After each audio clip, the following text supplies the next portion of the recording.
Pero hermano, queremos hablar en esta tarde bajo el tema manipulando lo invisible. Amén. Qué importante es, hermano, poder entender en estos días los cuales estamos viviendo, donde miramos que la maldad, como hemos dicho siempre, acecha cada vez más y más.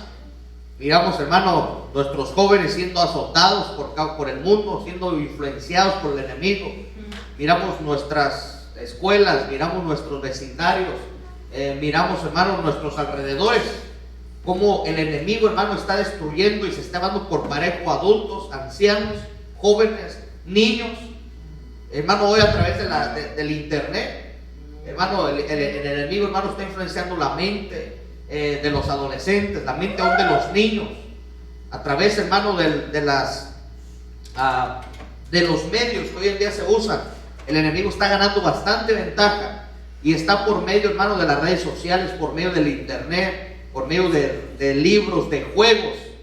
Está, hermano, influenciando y atando la vida de jóvenes, de adolescentes, de niños, de adultos y de ancianos. Entonces es necesario saber que como iglesia de Cristo, Dios nos ha dado, hermano, la capacidad, si así le queremos llamar, la capacidad de poder manipular esa atmósfera, ese mundo que usted y yo no vemos. Dios, hermano, nos ha dado la capacidad de poder, hermano, manipular ese mundo invisible, en esa atmósfera donde no se puede mirar, esa atmósfera donde no podemos llamar al 911 y decirle: mi emergencia es que vengan y le saquen un espíritu de suicidio a mi hijo que se quiere suicidar. No podemos. 911, what's your emergency? Quiero que me vengan a sacar el espíritu de muerte a mi marido, o a mi esposa, o a un sobrino, a un primo. ¿Verdad que no? No se recibiría ese tipo de ayuda, porque no, hermano, el ser humano no tiene la capacidad, ni la autoridad, y mucho menos el conocimiento de poder manipular lo invisible, lo que no se ve. Manipular, no estoy hablando de la manipulación que extorsiona, la que ata y la que manipula y la que maneja sobre todo. No es ese tipo de manipulación. Estoy hablando de una manipulación de controlar, de dirigir, de poder ejercer autoridad, poder ejercer dominio. Está como el que manipula un timón de un barco. Es el que lo dirige, el que lo va manejando, el que tiene el control del timón. Entonces a eso me refiero, a manipular.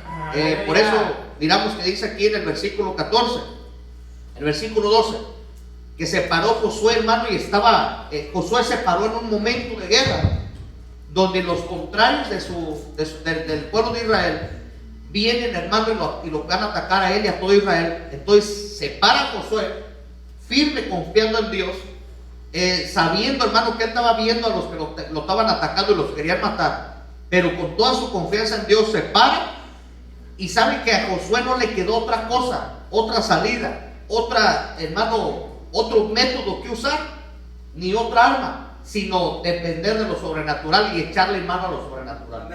Amén. Josué, al mirar, hermano, los filisteos rodeando, Josué, al mirar el ejército que venía en contra de él, se tuvo, hermano, que parar firme y confiar y depender solamente de Dios. Amén. Amén, así es. Y le echó mano a lo sobrenatural, hermano. Imagínese, usted mira a alguna gente en la calle diciendo: hey, Sol, detente. ¿Qué le va a decir? Ese hombre está zafado. ¿Cómo que Sol, detente? Y Luna, tú, y hasta le digo dónde. Que usted escucha que Sol, detente en Yakima, y tú, Luna, en Sunnyside. Va a decir: este de tiro se está mandando, no le está ordenando al Sol. Pero déjenme decirle que como Josué, hermano, era un hombre de guerra, era un hombre de Dios, era un hombre que estaba entregado a Dios, era un hombre que dependía de Dios. Amén. Por eso él sabía que si él le daba la orden que el sol se tuviera, que la luna se parara, Dios, hermano, de una manera iba a respaldar el decreto que estaba saliendo de Josué. Amén. Entonces miramos en el versículo 14: no hubo un día como aquel, ni antes ni después de él, habiendo atendido Jehová Dios a la voz de un hombre. Hermano, se da cuenta el valor que es que Dios le haga caso al decreto, al mandato de un hombre. Pero para eso tenemos que tener ese conocimiento de que Dios nos ha dado, hermano, la autoridad, el respaldo, la capacidad de poder manipular lo invisible. Hoy, hermano, la verdad es impresionante mirar cómo cristianos, hermanos, no se vive en tanta ignorancia, en tanto desconocimiento. Escuchando a cristianos que dicen, no, al cristiano no se puede endemoniar. Es por demás reprender demonios, es por demás reprender brujerías, es por demás reprender espíritus de muerte. Que ya cuando Dios se va a llevar a la gente, usted le puede reprender al diablo, reprender la muerte y nada va a pasar. Hermano, es impresionante escuchar ese tipo de pensamientos de la parte del mundo cristiano.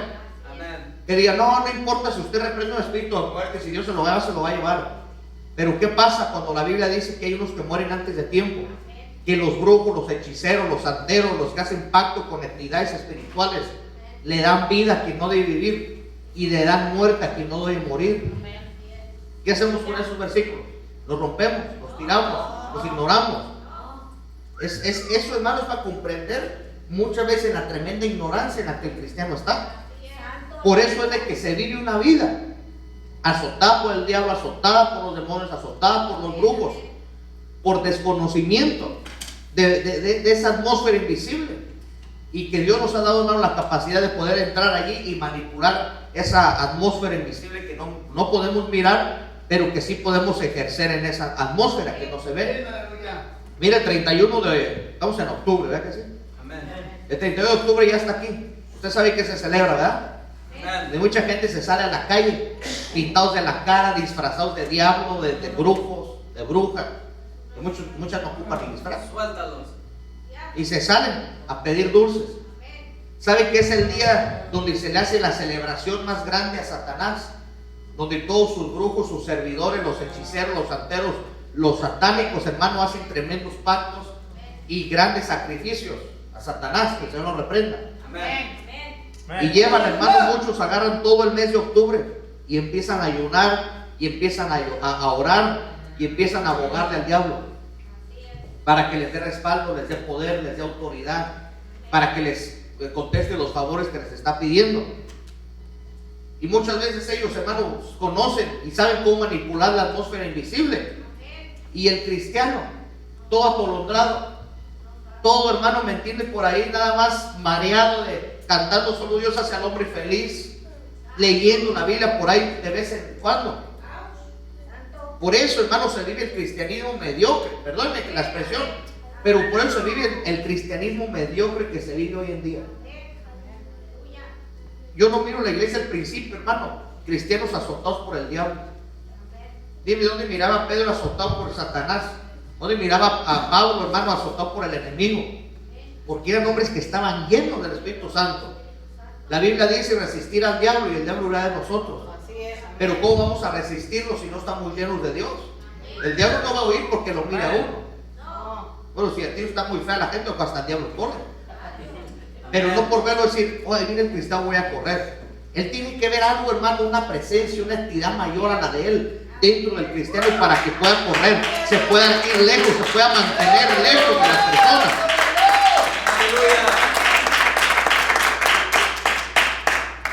Y uno, hermano, de los factores primarios y más grandes por los cuales el cristiano no tiene esa capacidad de poder manipular el ambiente espiritual, aunque lo anhele, aunque quiera y aunque tenga un poco de conocimiento de ese mundo espiritual, muchas veces Dios no le da esa autoridad o ese poder o ese respaldo, porque no se le ha rendido completamente el corazón para que Dios lo transforme y Dios lo cambie.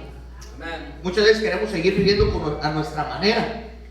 Queremos, hermanos, seguir comportándonos con todo el mundo como queremos y no a la manera de Dios. Y es por eso que no podemos manipular, no podemos, hermano, ejercer esa autoridad dada de parte de Dios en el mundo espiritual para mantenernos, hermano, extensos de los ataques espirituales.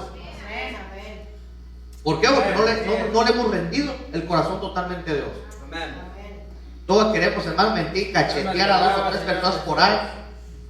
Queremos, hermano, ofender, humillar, hacer sentir mal, hablar, criticar, morder a quien queramos.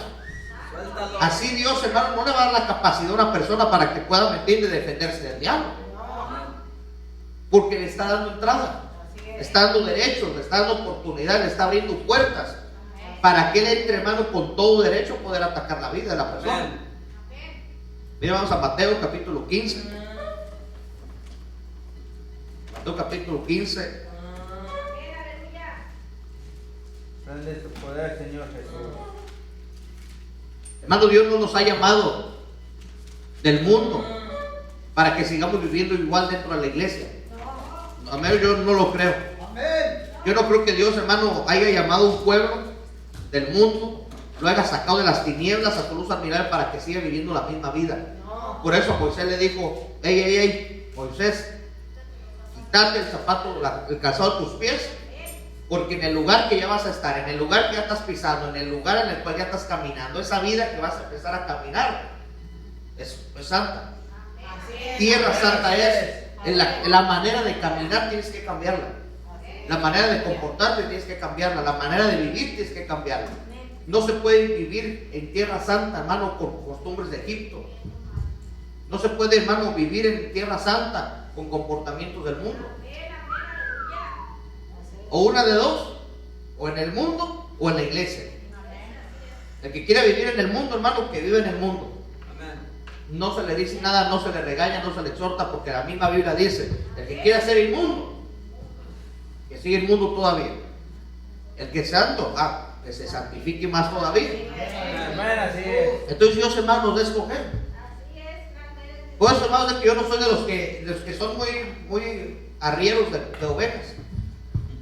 De que, hermano, venga a la iglesia, ándele, ¿por qué no viene? Que acérquese, que venga, que le ruego y que le clamo, que le voy a invitar un lonche toda la semana.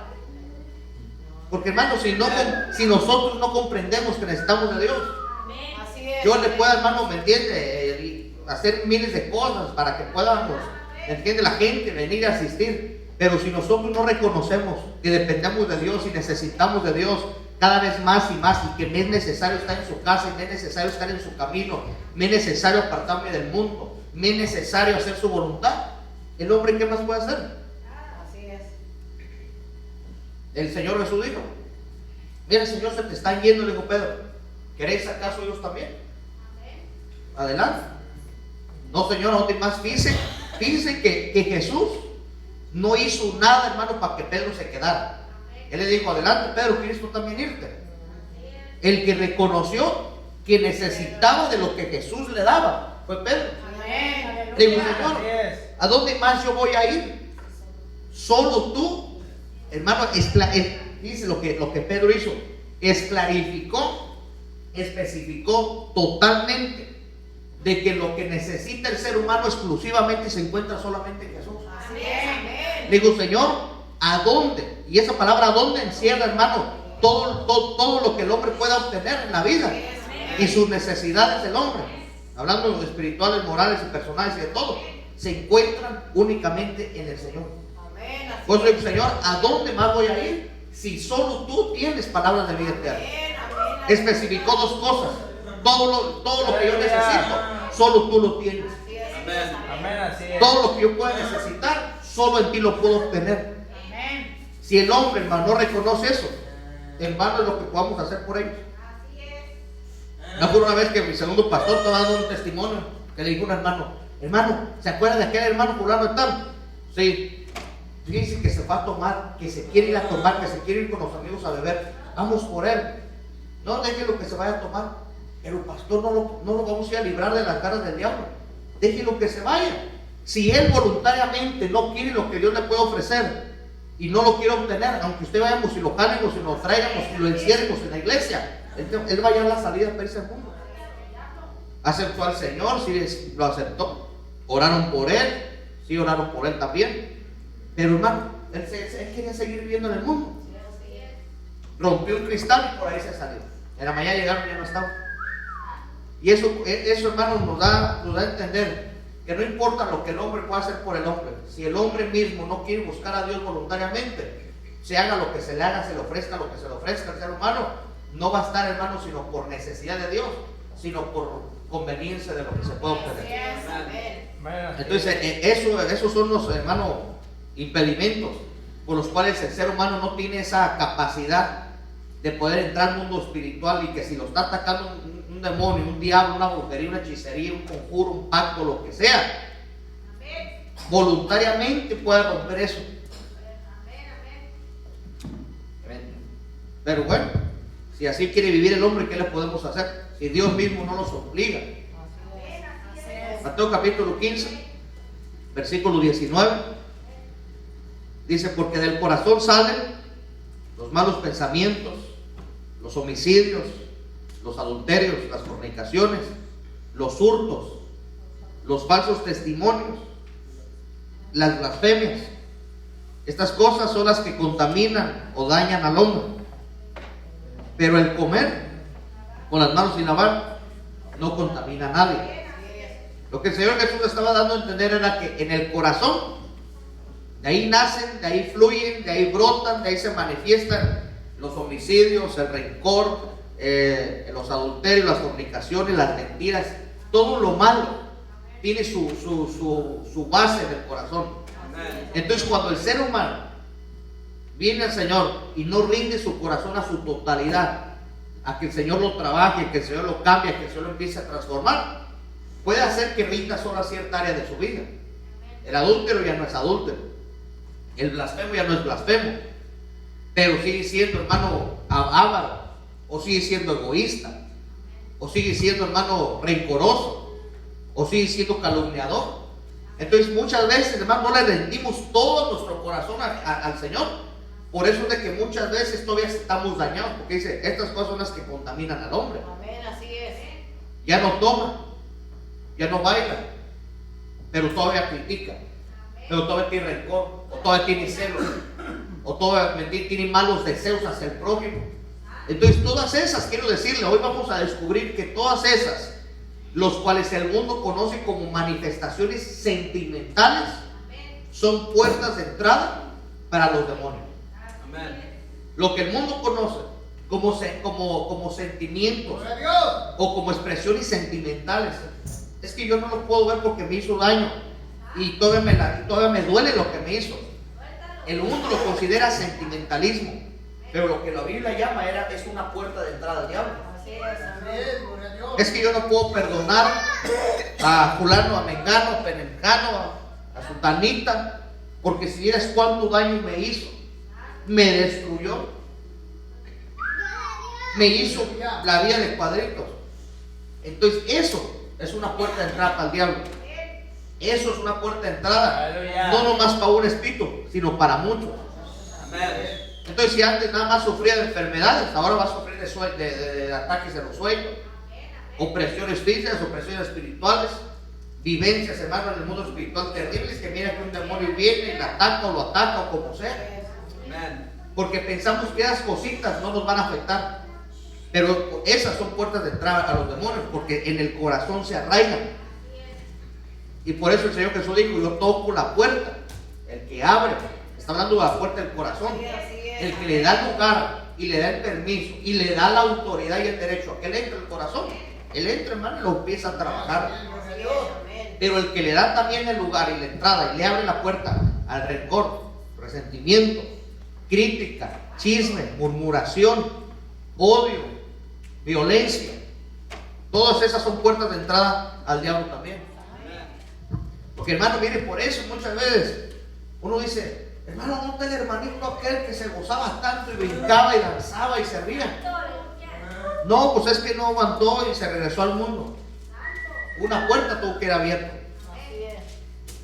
Algo tuvo que haber hecho para que el diablo lo volviera a arrastrar de nuevo para atrás.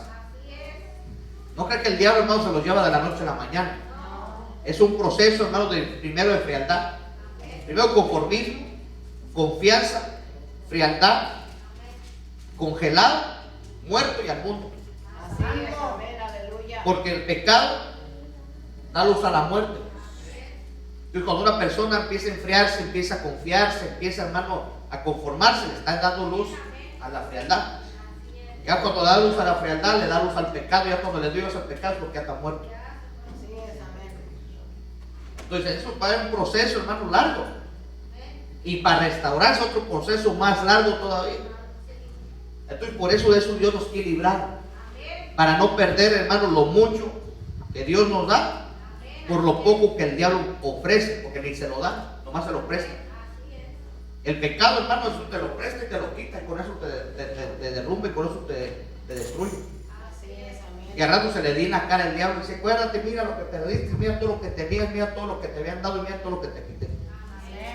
Y son, hermanos, unas tremendas luchas mentales que solo Dios puede librar a una persona de eso. Por eso es necesario saber cómo yo manipulo el ambiente para cuando haya una tentación, cuando haya un ataque, cuando haya el diablo me han acechado. Padre, en el nombre de Dios reprendo al diablo. Toda acechanza satánica de pecado, de enfriamiento, de mundanalidad, de carnalidad, fuera, la reprendo de mi vida. La reprendo fuera de la hecho, fuera de mi mente. Poder entrar y manipular el ambiente, poder entrar a esa atmósfera y derribar y cortar y echar fuera y alejar y ahuyentar de nosotros lo que nos quiere cautivar, lo que nos quiere, hermano, encarcelar. Ya tiene Génesis 4. Versículo 3.